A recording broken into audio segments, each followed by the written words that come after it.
Yes. I'm going to give you some feedback on this one. Okay. So the first section, I think, really you can keep it the same. I think the I just democracy wanted stuff. to try and make it exciting. Yeah, no, I love it. I think you want to keep the From same my premise. perspective. Yeah, it's what you want to do, yeah. So, first part, okay, I'll go with the definition. Here, the idea of the process of like what would happen if you had the problem with the 12 being charged. I would suggest, this is good. Give me a little more detail. So the 70 can help and also be there. Maybe What say, can they do? yeah, what can they do? Or you know, everybody meets once a week, or they meet once a month, and they listen to people who come and have issues. And then if Or they they have a big follow enough what issue, bishops they go say. to 12. Right, just a little more detail. That's all. So I say give a little more detail, right? This is good, a little more detail. Now, you do a good job defending in general the ideas of it, but I would prefer if you can take it against democracy, white vote, republic, white vote, dictatorship, white vote. Can we work on this today? Because you said yesterday we work on it and then we Yeah, Wednesday I gave you the time because I wasn't here to work on it. But that's the only real thing to work on is to take for these to just compare it to democracy. So for democracy and stuff, how would I compare it more? Like, Yeah, I think democracy, we'll talk more about that today, but the problem with democracy is the people might have too much power. People can be dumb. if you have too much power, it leads to disaster and chaos. And mob rule and stuff, so that's why. Especially with Justice Smith's time. The Yeah. Missourians thought they had all this power, and Justice Smith's like, hey, Right. you don't have all this power, God has this power, try and all There it this. is. What you just said there is how it's better than democracy. Okay? Republic. Well, the laws here are better in the sense because God chooses them, right? So you can say it's better than a republic because in a Because in a republic, republic- people choose the laws and people uphold the laws. Or they just stupid laws. Right. And how Yeah. they take care of it. Exactly. And then it leads to murders. And a dictatorship's better because in this case, man having all the power is evil, and we've seen that in history. But having people trying to follow a religious leader makes it look better. It makes it easier, and the thing, like, who is a religious leader makes Exactly. people more comfortable and more Right. safe than what's Right. going on. And just a dictatorship who doesn't have any religion back. So can I work on this and try and Yeah. If you got, you do, because we're gonna do probably those other types today, democracy and stuff today. And then next week, yeah, you just work on it. You just work on it right now, okay? And then tomorrow or next week, So this paragraph's a little more detail. So the first one's good about the definition. Here when you talk about the process, give me a little more detail about what you think. Sorry, what was that? It always smells like fresh laundry or something. Oh, I sprayed stuff in here after our crew in the lunch, so yes. It smells really nice. Well, I'm glad you're not At like least it bomb. smells better than my brother's spray. That's true. Amen. I have two brothers. And then yeah, republic, And democracy, it smells so dictatorship. gross, and then he tackled me to the ground, and he smelled so awful. And when he was on the football team, after games, he would sit in the car, and I would have two brothers play football, and both of them sitting together. Oh man, I'm sorry. So Olivia, yes, you have my permission to work on that. Okay. Yeah, totally. Thank you for checking. Oh, man. Jaden, I used to, when I first couple years I taught, I used to have like one of those plug-in Scentsy candles, you know? Oh yes. And at first you're like, hey, sweet, that works well. Not in a school. When you want something, Really? Because those, you would think like, no way, that would always work.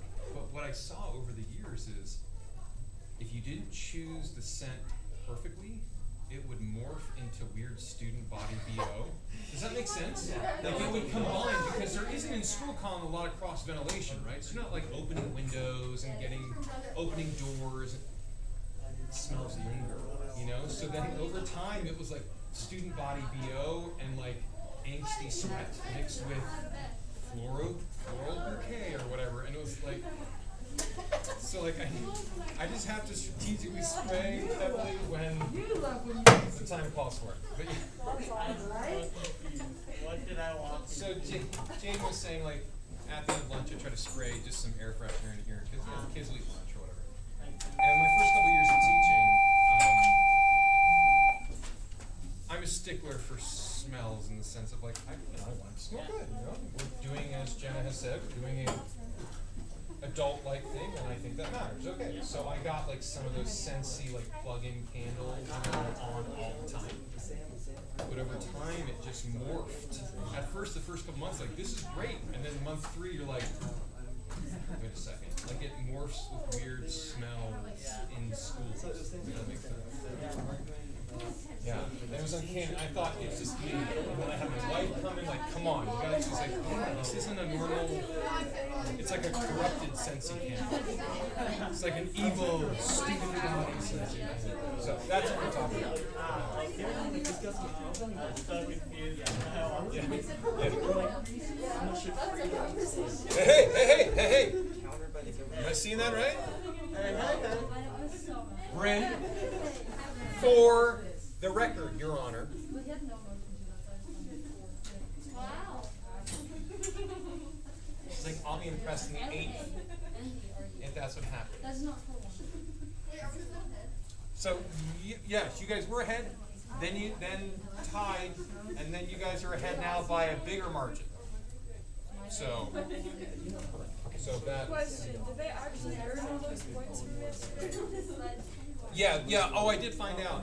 The sub tried to give them points. They didn't add it. So we did find that out. It wasn't nefarious, like kids adding points or whatever. Gotcha. Yeah, it was the sub trying to add. Yeah, I've been really busy lately. She said she wants to talk to you one time though. Yeah, like because I reached out via email and then it just sort of fizzled out. And I just anyway, I don't want her to think I'm balls in her court, but maybe I should have been more. I just feel awkward as a teacher, like I'm calling you. Like, hey, let's talk. But yeah. She's always like, I need to talk to Gordon. Okay, good. Yeah. It's a good Johanna impression. Maybe next time. Yeah, right. It's a good Johanna impression. Next week I could try and come in like during packing. Oh yeah. Or I'd say this much. For sure, the last week before Christmas. Does that make sense? Not next week, but the following week. Okay. You know what I'm saying? Yeah. Because I'll have that really open. I've got some Okay. shiny stuff next week. So yes, during pack, that'd be great. Yeah, that'd be awesome. Okay, so a couple housekeeping things. As we'll see some kids stumble in, maybe. And again, I will give a point to your class, Alicia and Maddie. You guys are awesome for having some punctuality here this week. That's great. And you guys have been in the lead. Bryn is not impressed. She won't be until you guys win the incentive, I guess. Keep it up. You guys are doing quite well. Fifth hour has one issue, and that is they might over-rely on a couple kids in the class. So Logan Cox, Samuel Young, and Laura Lee. Like, those are the ringleaders, you know, and I think that's the challenge they have. They just can't over-rely on them. That's what I'm seeing. Yes? You should pick on Lucas Lee and include my name if you are going to birth. Just like give him your mama jokes and say Edward said that about you, Luke? Is that? You could, like, somehow bring it into the conversation Okay. with the topic at hand. Okay. Try and burn him and include my name into it. When he's not paying attention or so. Yes. Okay. All right. So that's the update. For their sake, I hope they don't over rely. I guess for your sake, you hope they do. I don't know. Housekeeping. Today we'll finish up the government terms. Then next week we'll get into the types of economies, which are a little bit tricky. That's the game plan.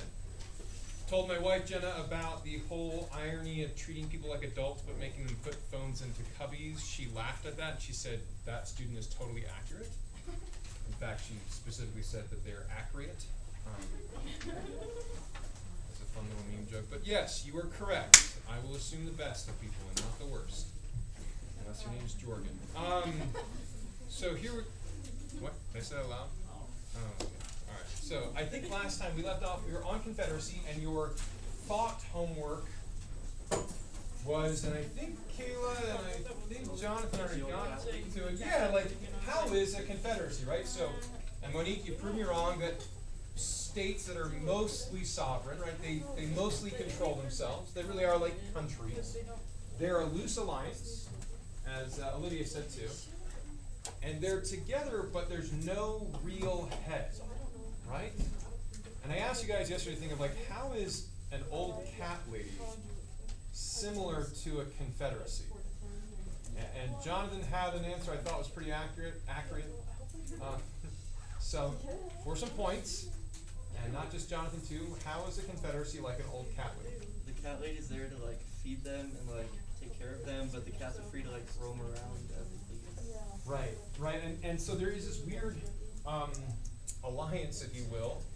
Now the cat lady, and maybe you guys have seen this, I think Tyler's gonna turn into a cat lady. I think.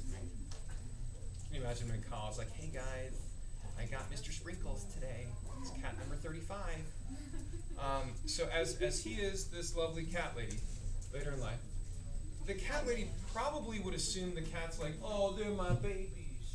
They love me. I mean, no offense to cats, but let's be real for a second. Hey, I have cats. Eliza and I understand. How do I say this tactfully? Cats are unique little spirits. They think they can just have everything. They think they own everything. Okay, They can do are whatever they want. they not They- at times more independent than dogs? Yes. Is and I'll refer here to Eliza. Is that she's like so like what are you saying? They're just introverted. Wow, Are that's you a calling that's a all introverts mean? okay. Oh. Jenna's. I mean, the idea is. I was about to say Jenna's corrupting everybody, but no, I don't like that. That sounds bad too. But Eliza, no, I'm not saying all introverts are neat. I am impressed that you PR spun that. That was a good way to say about cats. Certain cats can be friendly hostile, if that makes sense. That they are there around you, as long as you feed them, maybe give a pet every now and then, but they don't need you. They don't need no man, okay? And there's sort of the idea of being independent. And maybe that's a mischaracterization. They're aloof. Could we, Eliza approves of that. Yes, yes, they are. Because that makes them sound cool and mysterious. I think like some bad boy at school. He's so mysterious. He's aloof. They like ride Harleys or something. I don't know, but yeah. So Eliza, yes, they're aloof. I think we can agree on that term. They're aloof in that they're doing their own thing, right? They're doing their own thing. Confederate states, in this case countries, are really doing their own thing. They have their own money. They have their own militaries, their own tax plans. So there have been a couple times in history that confederacies on paper have looked great. And so that means really people have jumped on board like this is great because people have freedom to do their own thing. Can you, for some more points, think of some historical examples of confederacies? I will tell you that there has been no confederacy in the world's history that has lasted.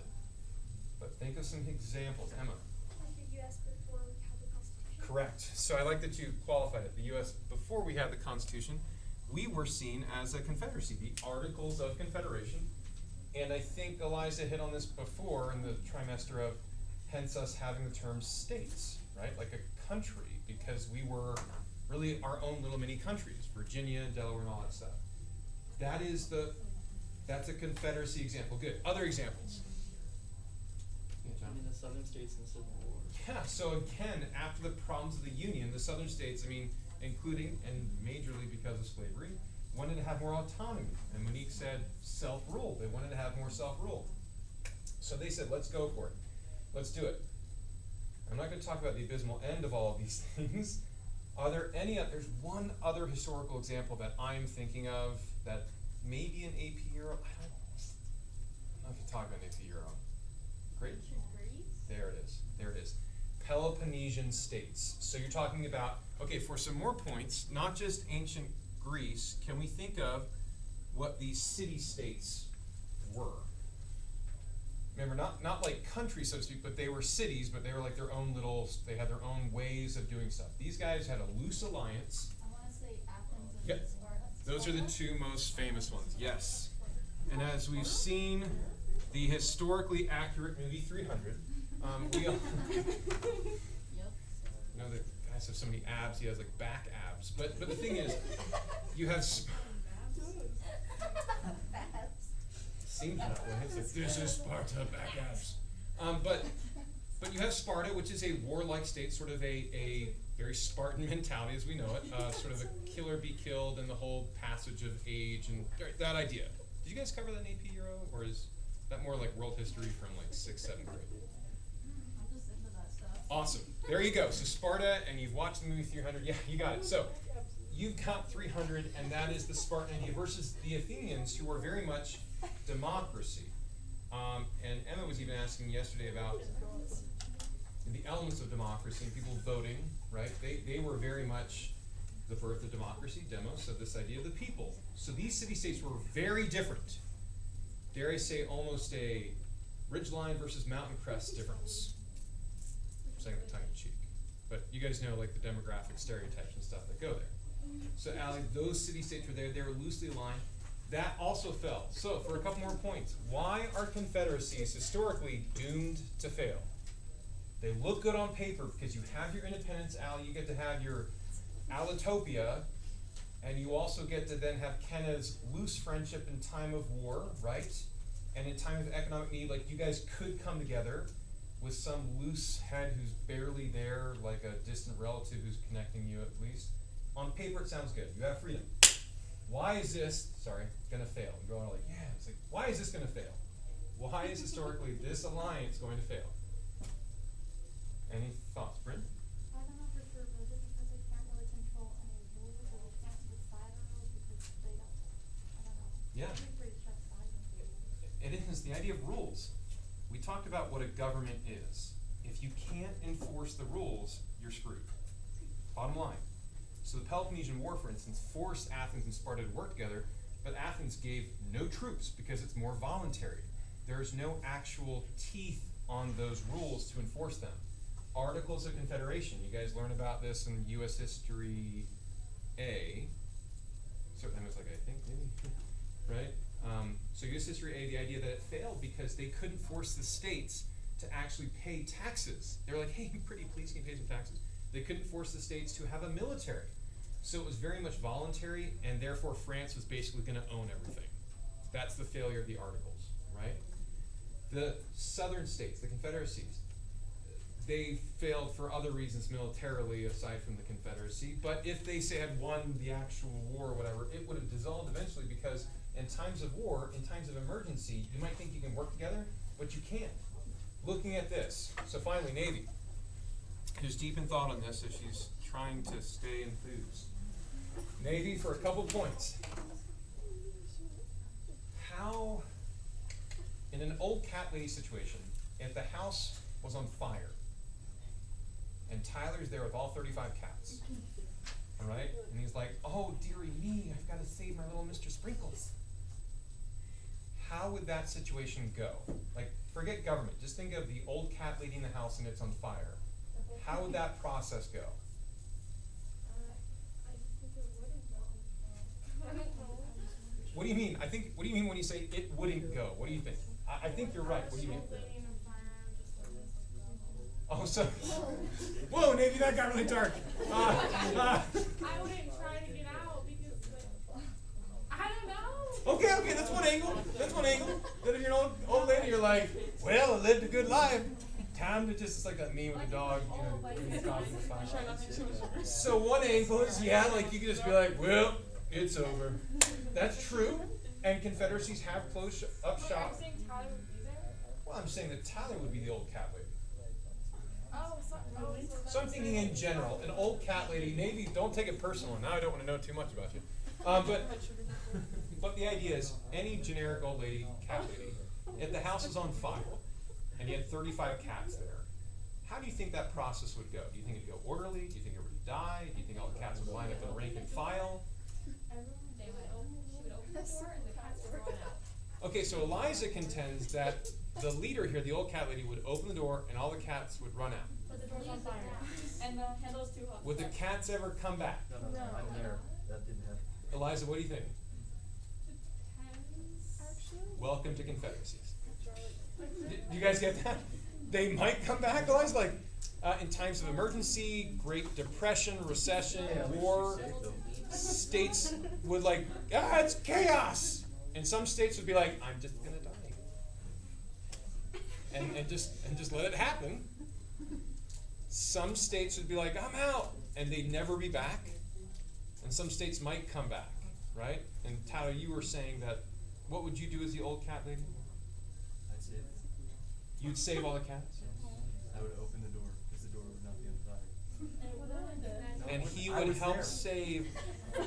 So Tyler, you open the door and all the cats flee, Yes. and because they love you so much, you think they'll come back? I think there's a good chance. 50-50, but I saved them all. Okay, all right, and I like. I literally just said, oh gosh. I really, Tyler, I like your reaction. I like Eliza's reaction of like, yeah, well, maybe, yeah, they could come back. That's confederacies. It's like in times of emergency, things collapse. They might work together for a second, but then like, peace out, I'm gone. That's the problem with confederacies, is that it's good. We've just not seen any last. And you could create one on your island, but just know that you've got to hybridize it with something else to make it like have some teeth in it. I love that Tyler's dying on this sword. He's like, I will save all of it. But then they might not give you any like love back, you risk. You open the door for the cats, and then what if the ceiling collapses on you? So technically, you didn't even save That yourself. didn't happen. Yeah, it did. And That the didn't cats, happen. Jenna, I like the story that the cats would then be like, No, you really think about it. No, if you actually think and about they it. like walk away. And you're like, help, and you're like, Well, what if they couldn't? What if they No, couldn't you- do anything to the help you? Like, what cats. if you were actually stuck under the ceiling fan and they don't have arms or Listen. legs or anything? They Your can't house is lift on it off of you. fire. they're no lassie. That's all I'm saying, they're no lassie. All right. Yeah, we're playing with the analogy, and Eliza's going to stab you later. But I think you guys get what I'm trying to say, okay? It is attractive, as cat ownership is. But long-term confederacies might fail. Saved them. Yes, Kayla. Or they might. Here's the other part of the thing. The other part of the analogy is like, what if we fail? There could also be the analogy of the cats and whatever, they come back and eat too. Because that could happen. That's a real thing that happens. We've seen it on an episode of Hoarders. I don't know, but the idea, Kayla, is the states don't have a huge allegiance to you. It's a loose alliance. It's a bad game of Survivor where they might turn on you, they might not. It is. It's more freedom. But yeah. So guys, under Confederacy, I would suggest writing, Articles of Confederation. Let's write some examples down. The Confederate States of the South. You can write down ancient Greece, right? You can do that. Does that make sense? My face is confused. Under Confederacy, I would say right. Oh, yeah. But the examples. Oh, the examples. Yeah, the examples. That's what I'm saying. Okay. Any questions? Are we good on that? No? We're okay. Did you say articles of? Articles of Confederation, Southern Confederate States, or Confederate States of America, Oh, yeah. and ancient Greece. Yes, Stephen. So I have a question. Yeah. So the southern states during the Civil War, so their confederacy, they still have like a federal government kind of thing, right? Yes, they did. They had a president. Yeah, so like, how does that work? And that's where the definition is a good question. Yeah. I speak with Miguel. Yes, Miguel. Yeah, no, it's a good question. They tried to learn from the Articles of Confederacy in that Confederation that maybe we could have a stronger head, a little more stronger federal government. It doesn't mean that it doesn't exist. In fact, confederacies, by definition, you have to have some connective thread, some federal element. The question is the moment you give them more power, that they actually take the sovereignty away from the states, you then leave confederacy and end up in more of a, federal union or other type of system, probably more like a parliament or republic. They did, but it was still a loose head, if that makes sense. They couldn't compel the states for military purposes as much as, heck, even Lincoln did in the Union, in terms of even the border states and the laws that they were passed there. Does that make sense? You see the comparison point? That's a good point. It is a loose head. A head is there. It's just still not as restrictive as a union might be. Very good. Very good. Okay, so we got that there. Now, on to, we don't like confederacy. It has some problems. Let's maybe go even more power in the people to democracy. This is, even the republic was a little bit like, what is it again? Democracy. You guys have been, let's say brainwashed. That's not the right word.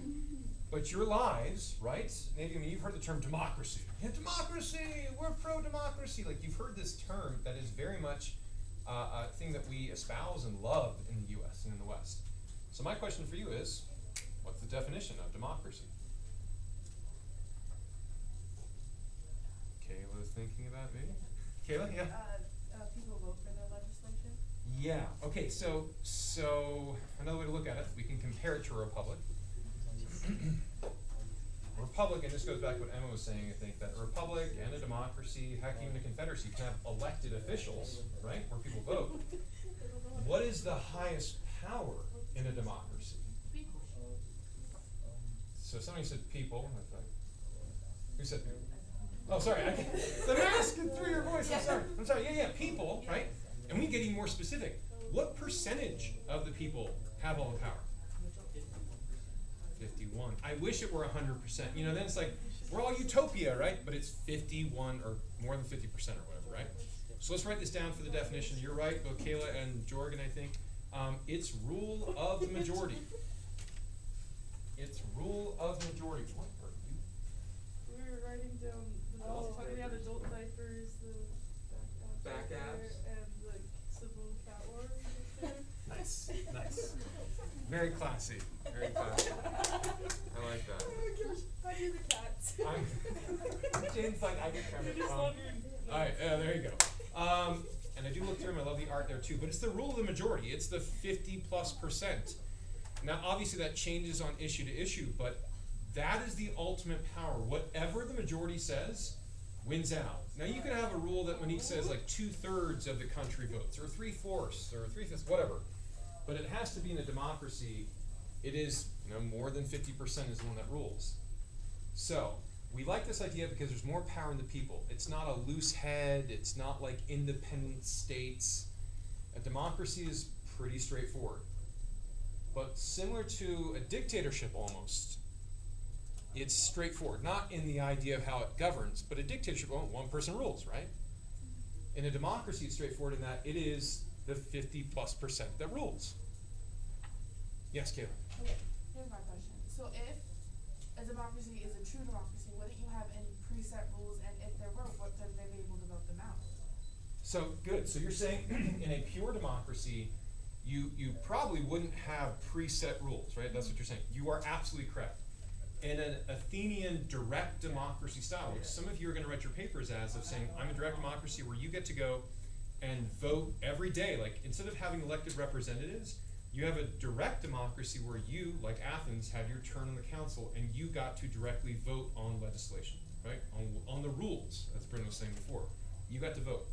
In a pure democracy, there are no preset rules. You started on day one of the island.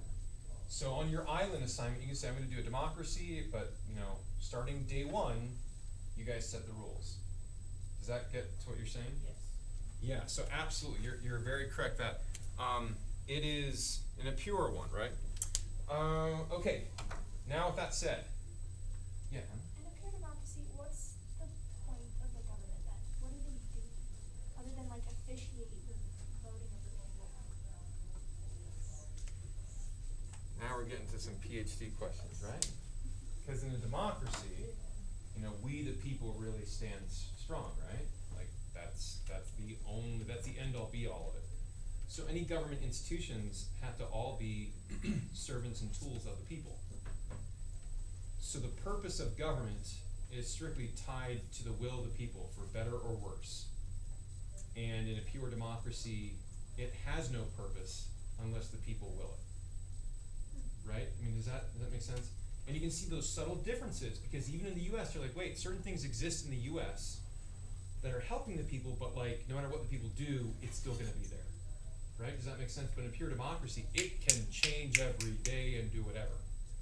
That's it. So, with those parameters, Kayla and Emma, very good. Set. Here is the other master's level discussion we're gonna have. What are some pros of a democracy? You guys have been told for 12 years in public schooling, more or less, democracy is the best. Democracy is the best. What are some really good things about democracy? Let's go, Eliza. Do people get a say in what they Yeah, if there's an inherent, I don't know, There's an inherent joy of like, I'm involved. I'm getting asked. I have a say. Even if it's fake, you like being involved. On a totally unrelated note, in the world of debate, yes, there may have been times as a debate coach that let's get voting, let's get people's thoughts and ideas, let's go. And ultimately, a captain's the one who's going to make the decision on certain things regardless, right? And so people say, well, why would a captain have those votes within their group? Why would they have input? Because Eliza, on paper and in reality, humans like to be involved. The idea of having your vote there and counted, even if the captain might say eventually their own thing at the end, it's still a process that people like, right? There's an inherency about it that they like. Good. Any other pros of a democracy? Yeah, great. Things aren't stagnant. Things aren't stagnant. That's a good way to say it. Because republic, pure republic, it's stagnant. Like, it's staying the same. It's not stagnant. It's responsive, right, to what the people want. Absolutely. They're not stagnant. Okay? People get involved. They're not stagnant. Any other thoughts about pros of it? Emma? There's no bureaucracy, right? So then you can't have a few corrupt individual people Correct. that are messing up everything. It's I don't want to say chaotic. It doesn't have to be chaotic. You have a lot more moving parts in grape. It's not stagnant. And that also means that you don't have insulated bureaucrats who stay there forever because you can change it. It just means you have a lot more moving parts because they're directly connected to you. And that's nice because they're not going to be big institutions that control you. That's true. Okay. I think those hit on all the positives. I'm trying to think. There's one other one. Okay, well, you tell me, Edward. I'm curious your take. Are the majority of the people, like honestly think of it, if you could wave a magic wand at all 228 countries in the world today, whatever it is, are all 228 countries, if you waved a wand and said you're all pure democracies for a week, a month, whatever, that would be crazy already, right? But pure democracies, not elected representatives, but you had like an Athenian thing where, Jordan, you had your turn for Utah to help create laws or the government or whatever, okay? Would the majority of the people, most of the time, be evil? You tell me. So, Edward, you would think that for the 220 plus countries, that most of the time, if given the opportunity, majority of them would make evil, spiteful decisions. So, by human nature, we are just naturally selfish. So, we usually want to preserve ourselves. And by doing so, we would usually have to hurt others to get what we want. So, yes. So I would totally agree that there is an element of human nature that when given the choice, push come to shove, there will be times that we definitely make controversial decisions for self-interest, and we're rationally involved, usually, right? Jordan, you're going to say something. What's the universal definition of evil in this circumstance? In the sense, now we're getting philosophical. Good question. I'm thinking in the sense that killing, raping, pillaging minorities. When I say minorities, I'm not talking just ethnic or racial minorities. I'm talking about any marginalized voice, anybody that isn't in the 50+%. Would the 200 plus countries make decisions most of the time that would kill, rape, pillage the marginalized groups? And guys, I don't have an answer for this. This is the philosophical thing.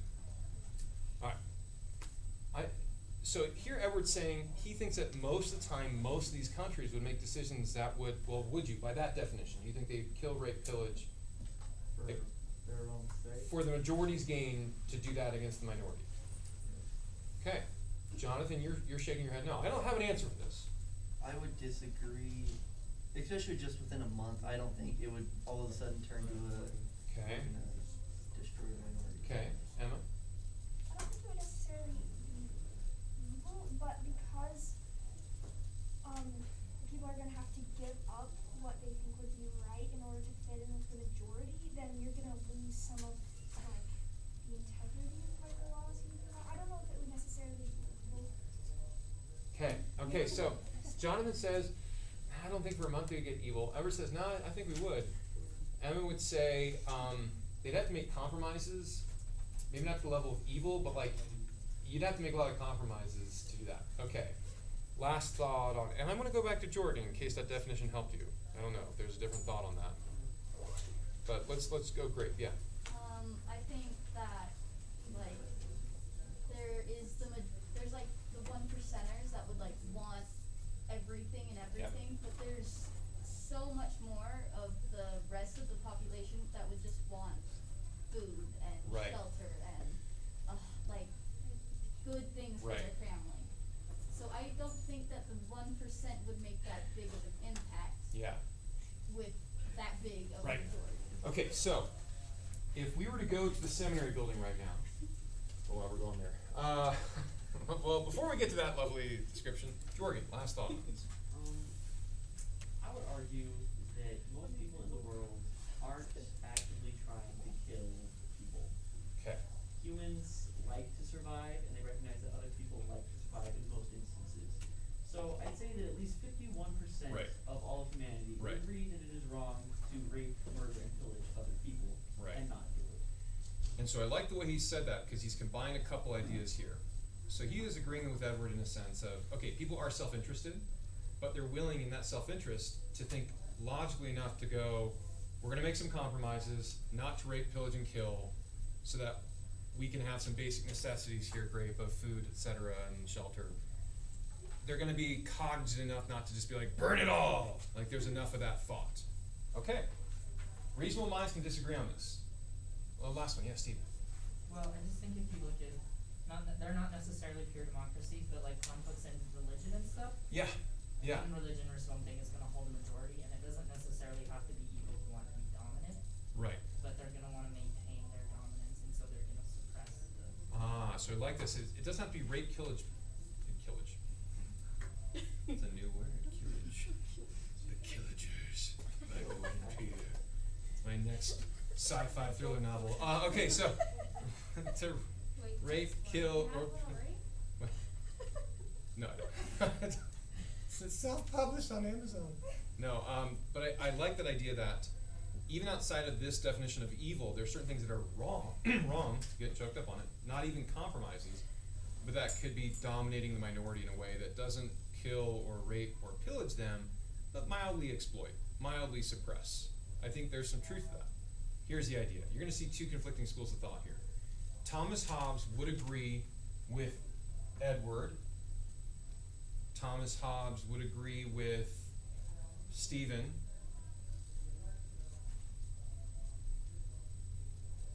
Locke would agree with the others who mentioned these thoughts, okay? Meaning, Hobbes said that people are so dumb you need a Leviathan monster to tell them what to do. Like he literally called it the Leviathan, like this big sea monster. He did. He said, hence he said like a monarchy's great. Locke's like, wait a second about that. No. I think people given time. And that's why I said, if we were to go to the seminary building, go into a lovely religious script, and they would say that the majority of people given their voice would rarely go evil. Now you could disagree or agree with that, right? But Locke would say they would rarely go evil. Therefore, democracy, pure or otherwise, sounds good. Because the majority of people might make compromises, but they wouldn't rape, kill, pillage. But then Hobbes would be like, wait a second, what about dominating minorities? Okay, what you guys have just discussed is all the pros of a democracy, and that the majority of people probably would make some good decisions, but we don't know how many of them would make it, right? I think we're getting that. The cons of a democracy is what you guys are talking about already for a couple of points. Let's list them specifically. What are some of the negatives of a democracy? Pure democracy. Any thoughts? John? The minorities are suppressed. Guys, if you went to underneath democracy, really the biggest weakness of democracy is minority treatment. I mean, historically, now there are other weaknesses. But you can't get around the math of like, yeah, 51% are happy, but 49% are screwed, right? Like think of Nigeria again, I look at that, most populated country in all of Africa. That 52% is Islamic and 48% or so is Christian, and there's this big tension there and how that works. And you're talking about religious majorities and so forth, we got problems. Minorities get screwed. I mean, to be completely blunt. There are other problems of democracies. Any other thoughts? See, Emma or no? Yeah, Calvin. Get uneducated voters that Okay. contribute towards This is, I mean, you guys hit it right off the bat. Very good job. One is minority gets screwed. The other one, maybe close to it, maybe just as bad, is people can be stupid. Right? I mean, I don't know how else to say it. I mean, Bryn looks at me every day and is like, you're darn tootin'. But people can be stupid, right? Calvin very well said that they can mobocracy, right? Have you ever heard that term, mobocracy? It's like a mob, right? You guys know what I mean when I say a mob? Like, let's go burn it down, yeah! And pitchforks. What was that? I'm drawing a mob. Let's try to kill it. No, like, yeah, look at this. We're not killing Frankenstein, we're killing I'm in the process. the Killagers. The cover art for the next thriller sci-fi criminal justice novel. It's getting longer here from Gordon here. Yeah. So minorities, the greatest weakness of a democracy is minorities' treatment, okay, or how minorities are treated. Another one is that people can be stupid. So that term mobocracy, okay, and I hope that makes sense now of like the mob mentality. People can act like dogs. Okay, you get what I'm saying here? There is so much of me that wants to go in like a pep rally whenever we have the next one and like just have a social experiment. Let's say that it's a pep rally against a game against Skyview or something like that, you know? And it's like, all right guys, so yeah, we're so proud of being in Green Canyon. Yeah! We're so proud of this whole environment, this demographic we're in, yeah! And Clarkson, you're all there, yeah! And Newton, yeah! And North Logan, yeah! And Hyde Park, yeah! Benson, yeah! You know, sometimes you just get so upset about Skyview, yeah, man! We don't like that they've had more athletic success than us, yeah, it's so frustrating. And sometimes their sportsmanship is questionable, yeah! Let's go burn down their school! Yeah. And to see what would happen. Yeah. You know, Jaden's got a torch and like, let's go! You know? You're like, yes, Storm. And Dave's got a pitchfork and he's handing them out like, all right, do ratty right. Like, but Allie, you get what I'm saying? Like, there's a temptation of mine is that human nature is to get in that mob mentality where like, think about it as a group. You guys have made a decision in a social gathering, like, yeah, let's go watch that movie. Yeah, you're right. And you watch like, why did we watch that movie? That was horrible, right? It's groupthink. Where then, Kaden, you start thinking, well, it was Darren's idea. No, it was Landry's idea. No, it was Steven's idea. Whose idea was it? It was nobody's idea. We just went with it like a mob. That's mobocracy. So people can be dumb. If that day they felt, you know what, Justin Bieber's amazing. President of the universe. Let's vote. Please no, never. Well, no, I mean, you're in the minority. Sorry. Everybody else loves him.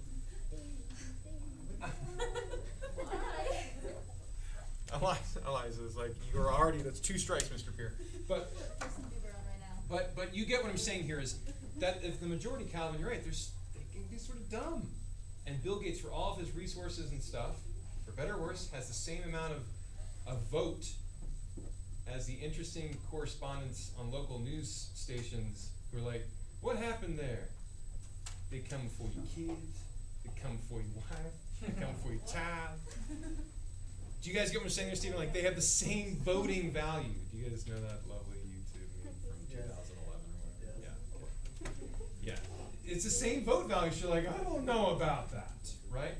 Any other thoughts, Emma? Going along with like uneducated voters, you also let the media control voting because they feed the public and the majority of the public, because it's based off majority, they're not going to search that information. You guys have such a hard time. I wish Olivia were here today, because I feel she's mentioned about media stuff, and I think there's a lot of truth to it.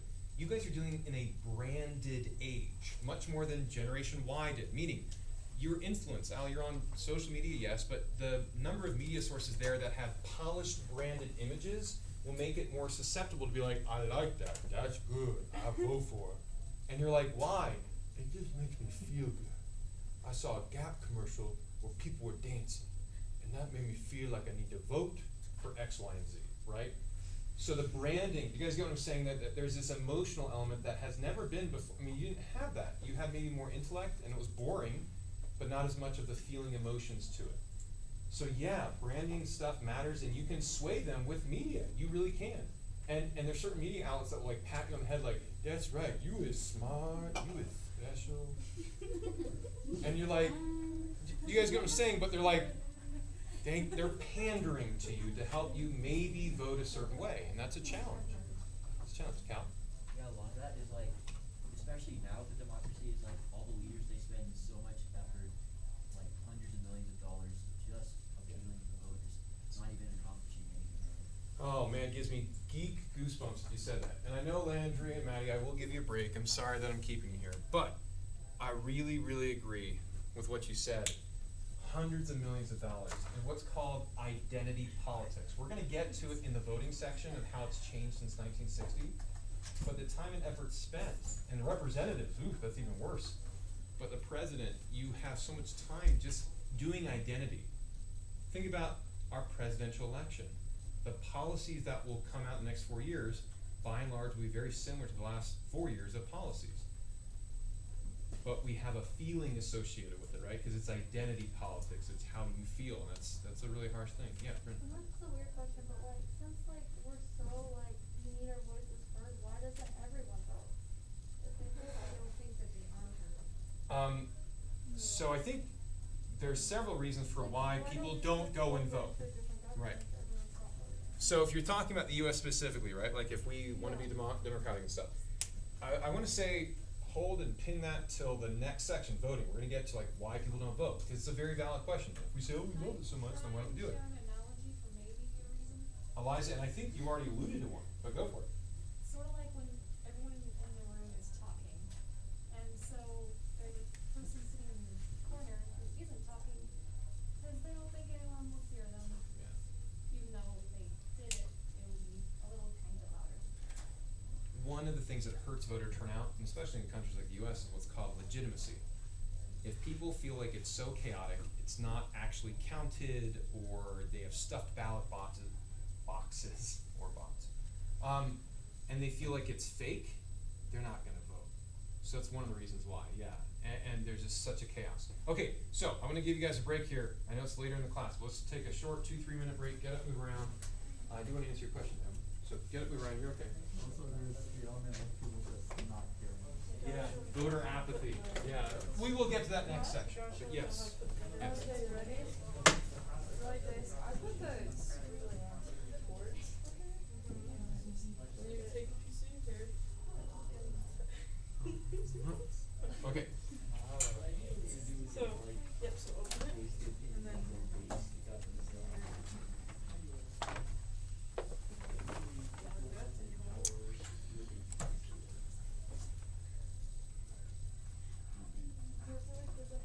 You have to do a smaller piece probably.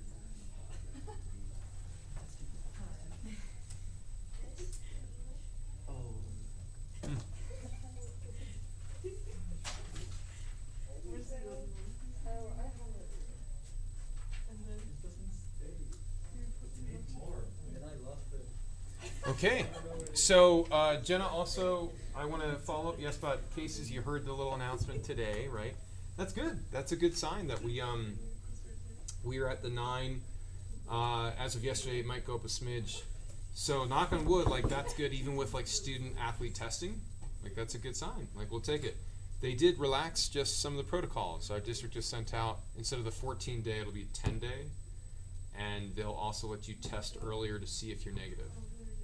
So that's helpful too. You know, so maybe we will be lucky in that way. All right.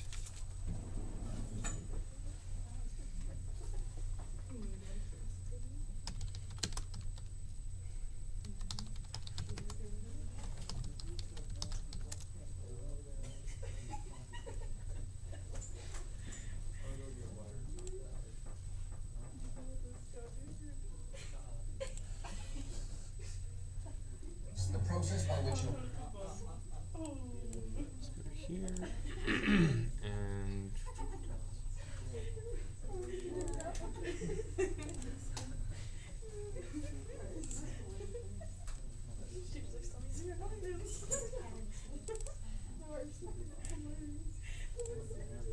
are you putting something in Miguel's hair? What's going on over there? What's going on over there? We were trying to teach him how to use bobby pins. That takes some talent. He could not figure it out. He was like, He was like, this is so funny. He would put it in his Cassie's hair. laughing back there at him, apparently. She's like, Cassidy saw it. Yeah, Cassidy saw it. so he just, He would Yeah, and he's it get like lost in this. his hair. So he was like, alright, okay. it was so funny. As long as we're laughing with him and not at him. Oh, now we're here. Okay, alright. Okay.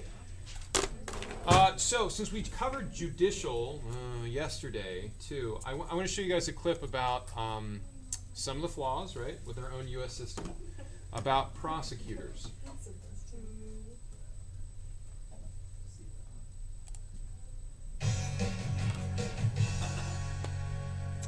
Criminal justice, the process by which you are arrested, charged, and eventually go before a jury who render their verdict. We find the defendant, Robert Brooks, not guilty. We find Randall Bailey guilty. We find the defendant not guilty. Have you reached the verdict?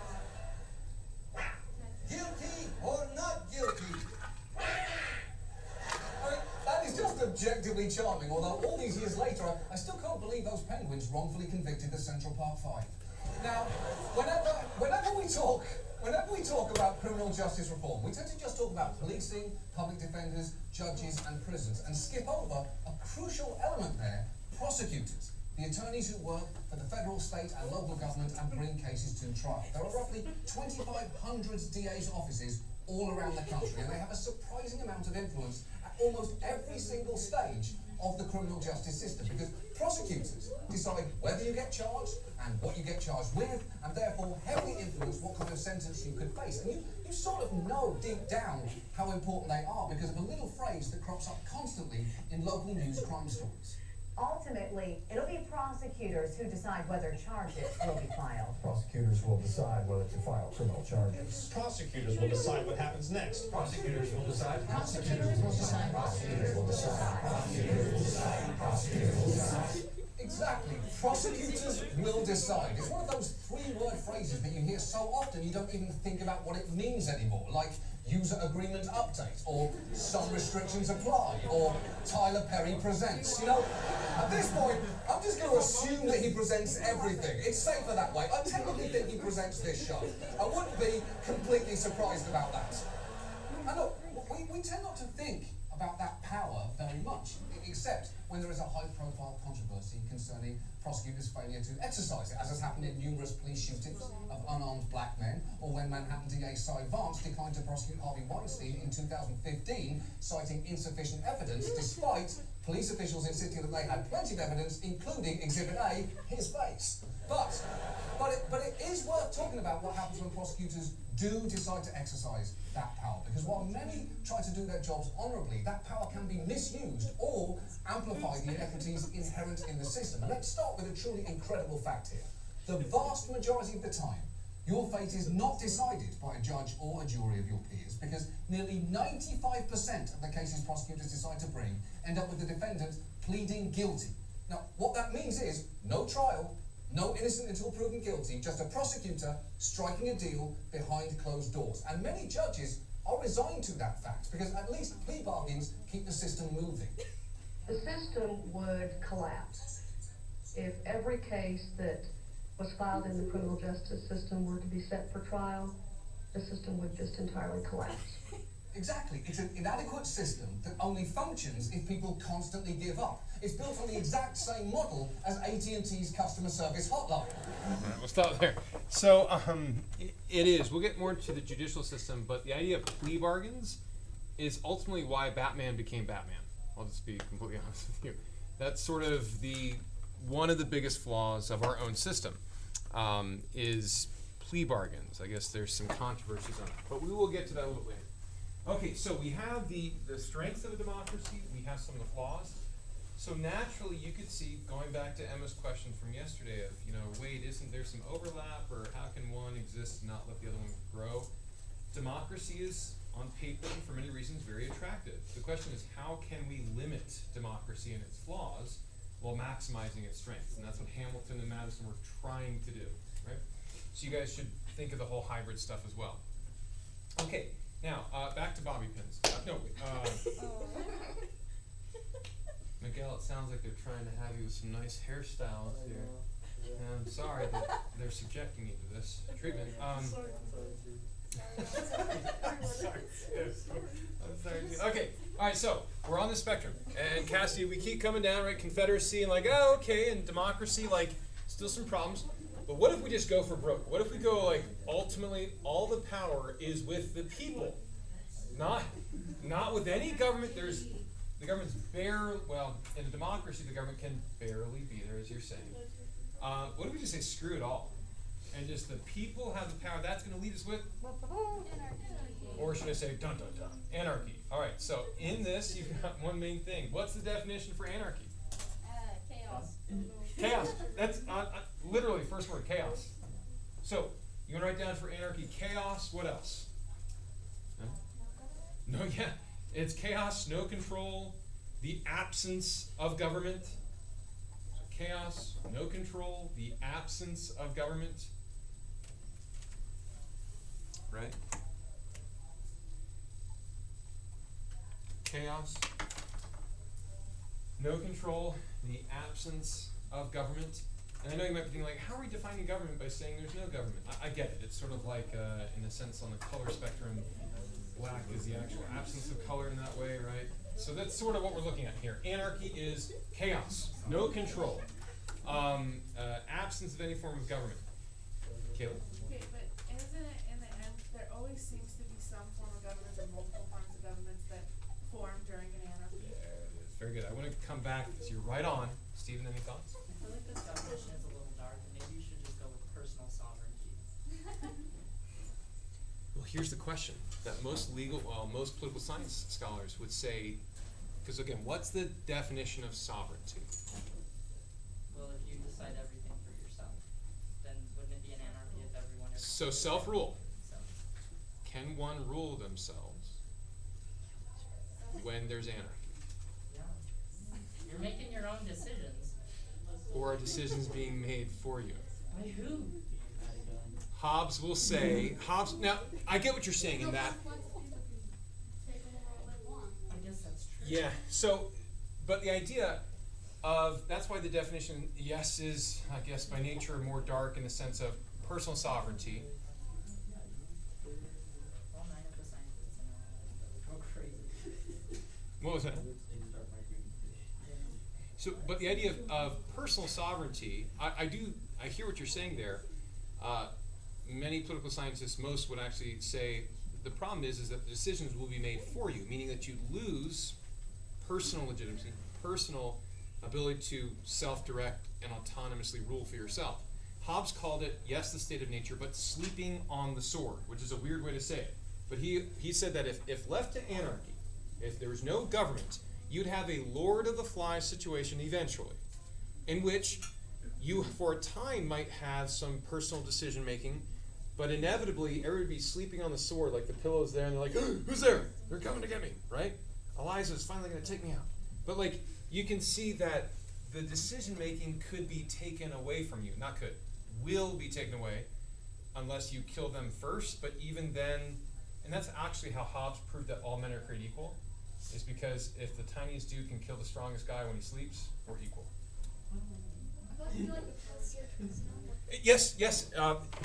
I'm not going to say the purge, but that is the idea that anarchy can lead, yes, to that purge mentality of like your decision making is there for a minute, but then it can be taken away. So Stephen, I see what you're saying. It is sort of dark.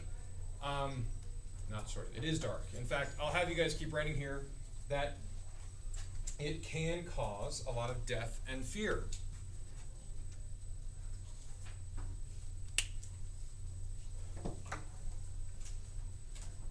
But it can cause a lot of death and fear. We'll leave there. That's anarchy.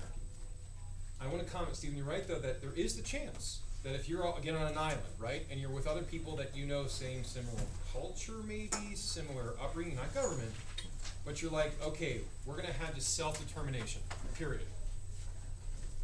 Government scholars say you can't do self-determination without some level of a social contract. But there is the chance that an anarchy could be peaceful, right? Where like you just sort of carve out your own existence and you just do your own thing. Emma and Kayla, to your point, so guys have a great weekend, you're good. You're right on. We'll get to economics and stuff next week. Usually, hence this, love that diagram there. Anarchy sounds good, but then it can go to fascism where like one leader comes up and is like, I'll make the decisions for you, and we see oligarchs or tribal warlords.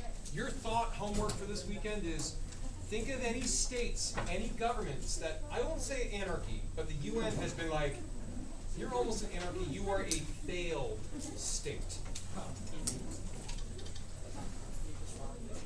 Oh, the former, okay, let me say it this way.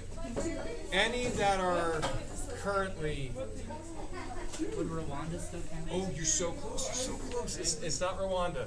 But yeah, back then Rwanda, yes, you could say it was then. Yugoslavia was, yeah. You can say Cambodia, right? Yeah, those were like failed states. But currently existing today, that you would say are like pretty much failed states. That's sort of your homework to think of it. There's one I know the UN has called. There could be some more. See, Payne, I screwed everything as tight as I could, but it's still squeaking. I told the custodian. So we'll see if he comes. Exciting. Do ratty. See what happens. Do ratty Dude, right. wow, they have a major advantage right now. Do ratty right. How was fun? You enjoyed it? Yeah. Talk about it. Oh yeah. This is awesome. Yes, What's the difference between a technocrat and a bureaucrat? Technocrat's going to have more power than a bureaucrat. A bureaucrat's going to be more low level, but they make decisions and have discretionary power, but don't have as much binding authority. A technocrat's going to be almost like an insulated version of a cabinet member. So a cabinet member like Secretary of State, right? They got power, but they're a member of the executive branch, and they change every 4 years, right? A technocrat is going to be one that's there for decades, is not appointed by the executive, and is there in the government, not elected, and it's like a super bureaucrat. Does that make more sense? Again, in the hierarchy, it's an oligarch, technocrat, bureaucrat. So even if my entire legislative branch is bureaucrats, they would be technocrats. Correct. Okay. Technocrats usually means fewer. Like they have technocrats usually a specific expertise, like all over agriculture, all over steel. That's so there's like boards, I guess, that are over individual, like How many legislators would you have? 10. That might be technocrat. That might be technocrat. Yep. Okay. But if they change out, now that might be that's technocrat. Okay. Even though you get to change them out. Yeah. Yep. Yep. I have a question. Yes. Okay. Oh my gosh, were you freaking... Don't add more animals to this class. Yo, let's go. I'm already trying to fix one table. Don't add more animals. Salmon? Don't. Sound like a donkey. All of us are.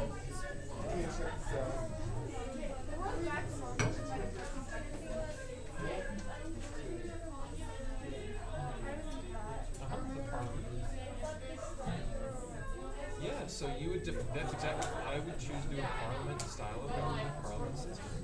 And you define it and say that's when the legislative and executive branches are combined, right? And that's it, right? That's the definition.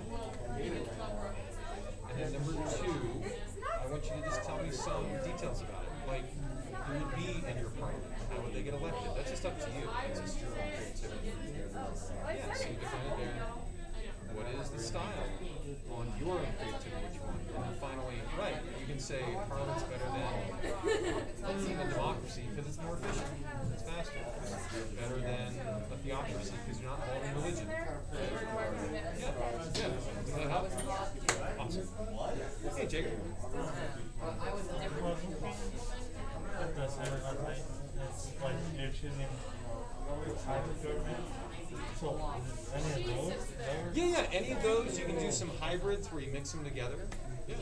Honestly, like, it's better that Yeah. not economy. He's not really good about economic stuff. That's what I was wondering. Yeah, no. No, only that. Yeah. Absolutely. Cam, did you have a question? That's 2 points. Let's go.